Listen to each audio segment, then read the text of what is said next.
일제강점기 때 분홍의 아들로 태어나 그 어려운 시절에 일본 미술학교에 유학까지 다녀온 화가로 우리에게는 황소 그림으로 아주 유명합니다. 그는 일본 문화학원의 미술부 후배로 일본인 여성 야마모토 마사코를 만나 어렵게 결혼까지 하게 되지만 가족과의 행복한 결혼 생활은 잠시였고 평생 동안 일본에 있는 가족을 그리워하다가 41살의 나이에 세상을 떠난 천재 화가입니다. 지독한 가난 속에서도 붓을 놓지 않고 자신만의 예술혼을 태운 이중섭 화가에 대해 오늘은 이야기를 하겠습니다. 안녕하세요. 그림과 시를 사랑하는 박쌤입니다. 오늘은 명화 속 화가들의 뮤즈에 관한 네 번째 이야기로 한국 화가 이중섭 화가에 대하여 이야기를 하려고 합니다. 얼마 전 출근길에 바람에 날리는 벚꽃잎이 연분홍 눈처럼 아름답게 보였던 적이 있었습니다.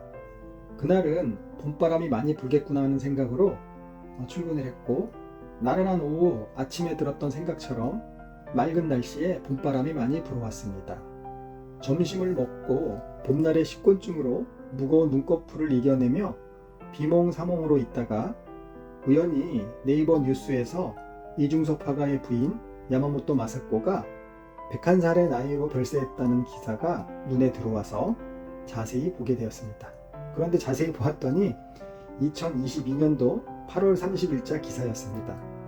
갑자기 그 이중섭 화가가 생각이 나게 되었고요.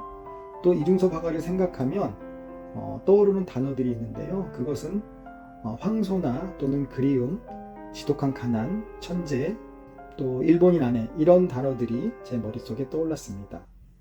2021년도에는 제 네이버 밴드에서 이중섭 화가의 작품인 돌아오지 않는 강이라는 작품에 대해서 이야기했던 적도 있었습니다. 하지만 워낙 제가 좋아하는 화가이기도 하고 또 천재 화가이기 때문에 오늘 한 번 더 유튜브로 정리를 좀 해보려고 합니다. 이중섭 화가는 일제강점기 때 평안남도 평원에서 아주 분홍의 아들로, 특히 막내 아들로 태어났죠. 그 어려운 시절에 일본 미술학교에 유학까지 갔으니 그 당시 부르주아 농민이 맞습니다. 하지만 해방 이후 6.25 전쟁이 나면서 그의 인생이 내리막길을 걷기 시작했습니다. 맨몸으로 부산까지 피난을 나온 뒤 지독한 가난으로 막노동을 하다가 몸이 병들고 또 가족에 대한 그리움 때문에 마음마저 병이 들면서 비교적 젊은 나이인 41세의 생을 마감하게 됩니다.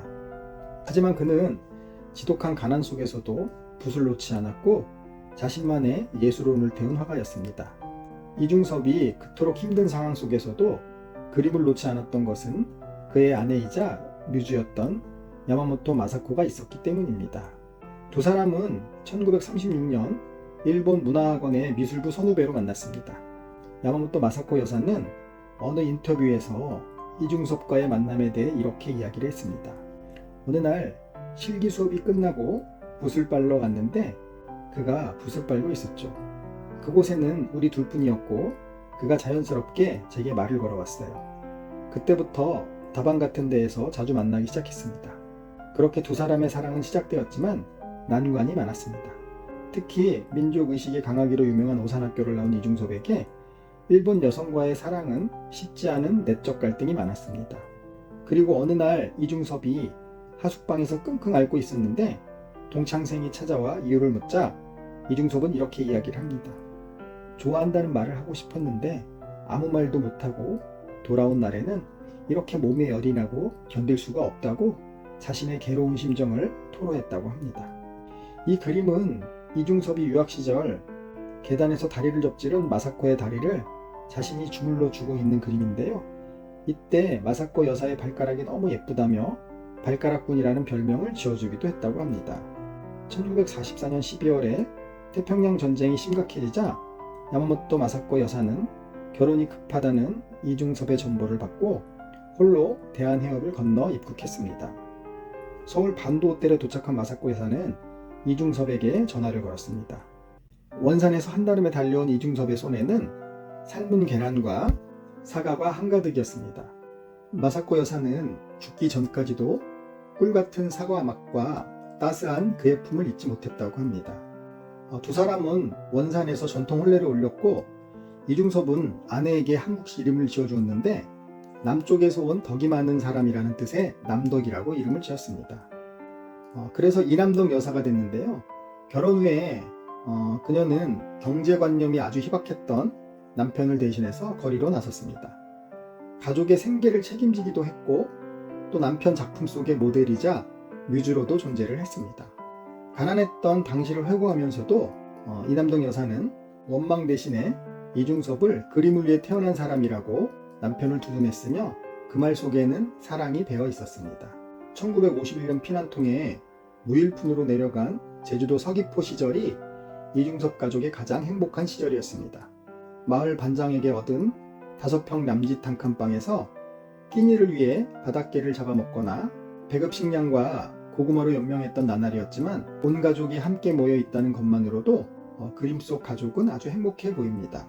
다음에 부친상 등의 이유로 이남덕 여사는 두 아들을 데리고 일본으로 건너가게 됩니다. 그 이듬해 이중섭이 선원증을 겨우 구해 일주일간 도쿄에 머물기도 했지만 이후 다시는 아내이자 뮤즈인 이남덕 여사를 만나지는 못했습니다. 이중섭에게 이남덕 여사는 영원한 뮤즈이자 그리움의 대상이었습니다.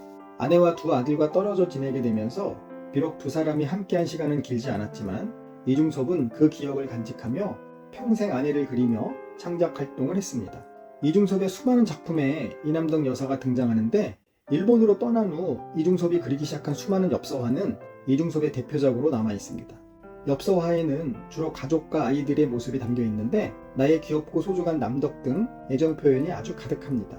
이 엽서화는 이남덕 여사가 잘 간직하고 있다가 1979년 미공개 작품 200점을 전시한 이중섭 작품전이 열렸을 때 처음 공개되었습니다. 특히 1954년 11월에 아내에게 보낸 편지화가 유명한데요.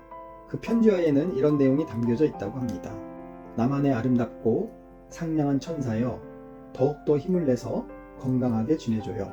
화공 이중섭은 반드시 가장 사랑하는 현처 남덕 씨를 행복한 천사로 하여 드높고 아름답고 끝없이 넓게 이 세상의 돛을 새김해 보이겠어요. 내 사랑하는 아내 남덕 천사 만세 만세라고 썼다고 합니다. 이 편지글에는 재회를 희망하는 이중섭의 간절함과 기대감이 들어 있습니다. 이중섭이 곧 가족을 만난다는 희망을 담아 그린 현해탄은 그의 대표작 중 하나입니다. 두 팔을 벌리고 웃는 부부와 두 아들, 5마리의 물고기 등이 그려져 있는데요. 그러나 이중섭은 2년 뒤에 서울 적십자병원에서 영양실조와 간염 등으로 눈을 감을 때까지 가족을 다시 만나지는 못했습니다. 이남덕 여사는 남편 이중섭을 보낸 후 평생을 독신으로 살았다고 합니다. 2012년에는 남편의 유품인 팔레트를 서귀포시에 기증하기 위해 제주도를 찾았고요. 또 2013년에는 서울 부암동 서울미술관을 방문해 남편의 작품 황소를 관람하기도 했습니다. 그리고 다큐멘터리 이중섭의 처의 제작팀과 함께 서울 망우리공원에 있는 남편의 묘를 참배하기도 했습니다. 2016년에 열린 이중섭 탄생 100주년 전시에서는 다시 태어난다 해도 당신과 함께 할 거예요. 우리는 운명이니까 라고 편지를 쓰기도 했습니다. 이번에도 이중섭 화가와 이남덕 여사의 인생 이야기를 하다 보니 제 마음 한구석에 비가 내립니다. 사랑하는 사람과 이별 후 70년을 그리워하면서 살아온 이남덕 여사의 애절함을 그 어느 누가 헤아릴 수 있을까요? 오늘은 두 분을 위해 제가 쓴 즉흥시 한 편을 읽으면서 오늘의 이야기를 마치겠습니다.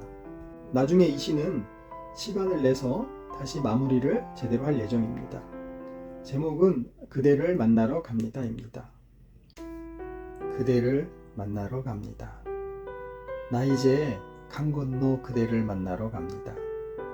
꿈속에서 흔들어주던 당신의 미소는 달빛의 밤을 밟아 매일 내게 다녀가셨습니다. 어떤 날은 저 대신 젖은 발로, 또 어떤 날은 저 대신 꽁꽁 얼은 발로 제 인생의 시름을 덜어주던 그대가 있었기에 혼자가 아닌 혼자로 밝게 잘 수 있었습니다. 하지만 내 가슴 한 곳이 그리움으로 젖어 통곡의 날을 보낸 걸 그대는 아시는지요? 이제 그만 그리움을 접고 기다림을 접고 그대를 만나러 갑니다. 그곳이 꽃 한 송이 없는 허무일지라도 또 물 한 모금 못 마시는 빈곤일지라도 그대의 그림자만 감싸도 행복합니다. 나 이제 하늘 건너 그대를 만나러 갑니다. 이제 만나면 영영 곁에 머물러 있겠습니다. 제 명화 이야기가 여러분들의 정신건강에 도움이 되시길 진심으로 바랍니다. 여러분의 구독, 좋아요는 제게 힘이 되는 에너지입니다. 감사합니다.